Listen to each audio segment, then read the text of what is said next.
Halo Sobat Bonsai, berjumpa lagi bersama saya Kode di channel Sona Bonsai Bali. Apa kabar hari ini? Semoga kita semua dalam keadaan sehat dan selalu bersemangat dalam berkarya bonsai. Nah, di video kali ini saya akan ke kebun ya. Di sini ada yang jatuh ya, di sana ada yang tumbang. Jadi kemarin saya sempat press akar untuk panen, dan mungkin karena cuaca kemarin tidak begitu bagus, jadi ini roboh. Ini roboh. Ini adalah bahan bonsai ibrik. Nah, ya, bonsai ibrik saudara saya. Ibrik. Nah, di sini untuk akar sudah tumbuh ya.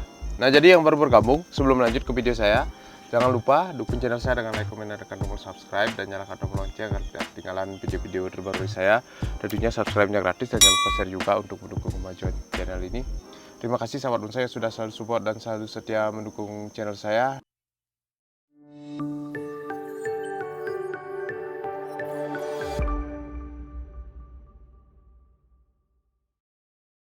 Nah, di sini sudah ada ibrik ya. Nah, bonsai ibrik ini dulu saya dapat ibahan, sisa potongan dari hasil trainer di rumah teman, dan iseng saya pecah batang, saya tanam, ternyata hasilnya lumayan bagus. Nah, jadi kita akan panen.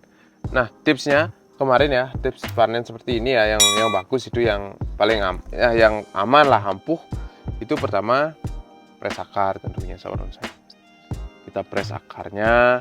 Kalau pikus, usahakan untuk percabangan saat kita potong, biarkan ada yang berisi daun seperti ini. Nah, ini kita potong di bagian agak atas. Nah, ini untuk cabang-cabang sisa pucuknya akan saya tanam kembali dengan cara program pecah batang juga. Nah, jadi tidak akan saya buang, saya akan tanam.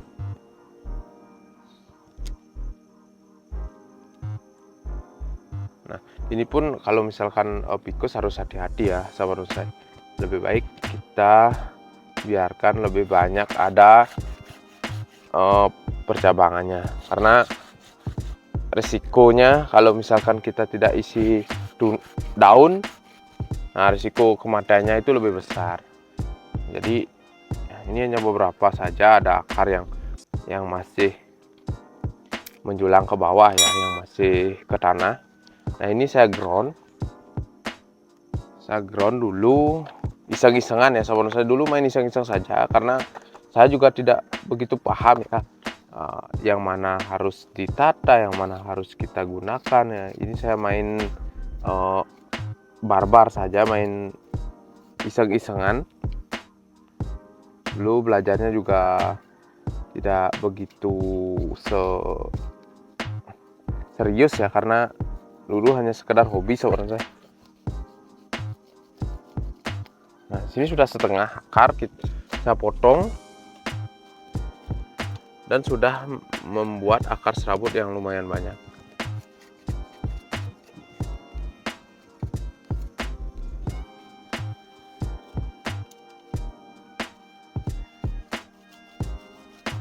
Nah, mudah sekali ya saudara saya. Kalau misalkan kita isi alas di bawahnya, itu sangat mempermudah sekali ya. Makanya kalau misalkan sahabat bonsai ingin program akar, lebih baik diisi alas yang bagus ya di bawahnya sahabat bonsai. Lebih mudah untuk kita nanti dalam panen juga lebih mudah, karena tidak ada akar yang menjulur ke bawah.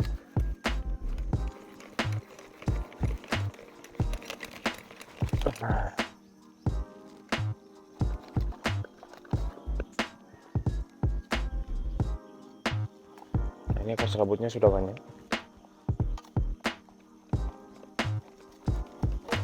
Nah, ini dia sahabat saya. Nah, ini bisa bogelan. Tempat baik sudah ada. Ini kita pakai bagian depan. Ini kita eliminasi nanti, dan kita okulasi ya dengan bahan yang kita inginkan. Bisa menggunakan kompakta, bisa menggunakan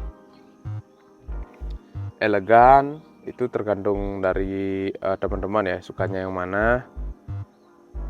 Nah, ini untuk akar-akar gantung kita hilangkan karena saya memang tidak memakai ya untuk akar gantung. Ini nanti bisa dipakai bogelan sahabat bonsai. Nah, ini akarnya ya seperti ini ya, kita press aja dulu. Kalau misalkan sudah mau panen ya 2 minggu sebelum panen kita press dulu. Ini pasti nanti hasilnya lebih bagus ya, lebih mudah dalam panen dan risiko kematiannya pun lebih sedikit.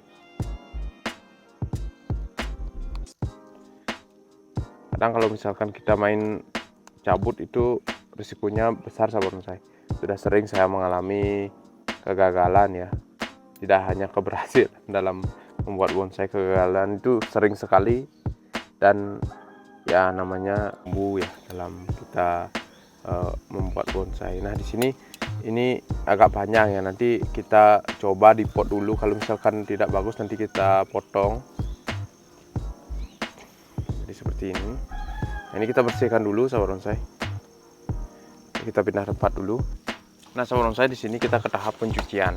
Nah, di sini kita harus cuci karena di ground itu kan hama-hama yang masih melekat pada batang ataupun pada akar, kita harus hilangkan.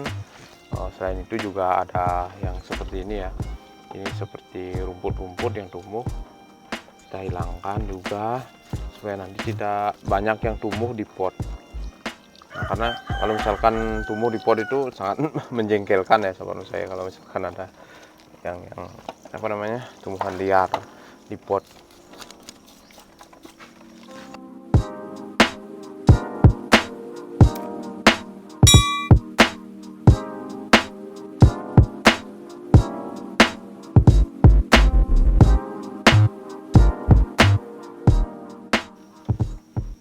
Nah, jika sudah seperti ini kita tinggal tanam sahabat bonsai.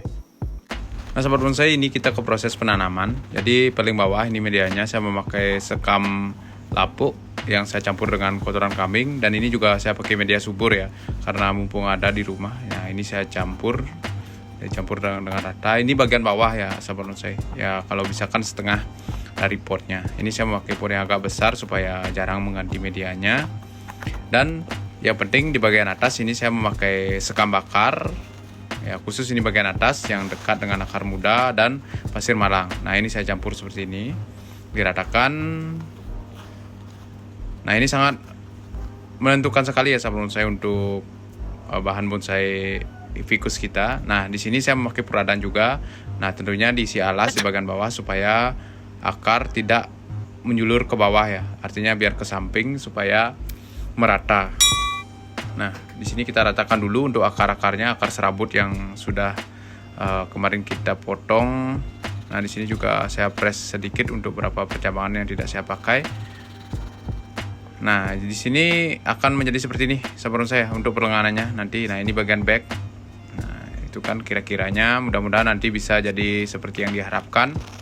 Nah, dan ini karena sudah ada akar muda, jadi saya sudah pakai pupuk majemuk supaya lebih awet untuk medianya dan pertumbuhannya juga lebih optimal. Nah, jadi seperti ini sahabat bonsai.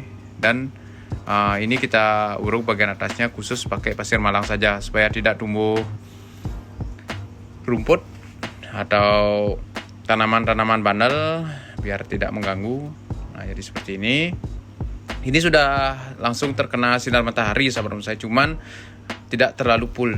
Saya kena sinar matahari langsung karena sudah ada akar muda, dan kita siram seperti biasa. Kita siram karena ficus, jadi harus langsung disiram ya sahabat bonsai supaya akar mudanya bisa langsung menyerap media yang ada di sampingnya. Jadi seperti ini. Nah, ini setelah disiram seperti ini, yang paling penting adalah salep kambium. Nah, di sini kita isi salep kambium pada lukanya. Ini sangat menentukan untuk pertumbuhan biar lebih cepat sahabat bonsai, karena untuk luka-luka seperti ini akan menimbulkan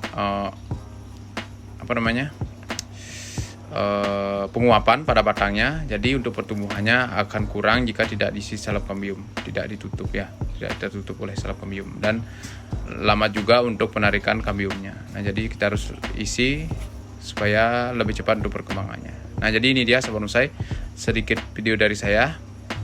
Bagi yang suka jangan lupa tinggalkan like, komen, dan subscribe. Sampai jumpa di video saya selanjutnya. Salam bonsai pemula dan salam satu hobi.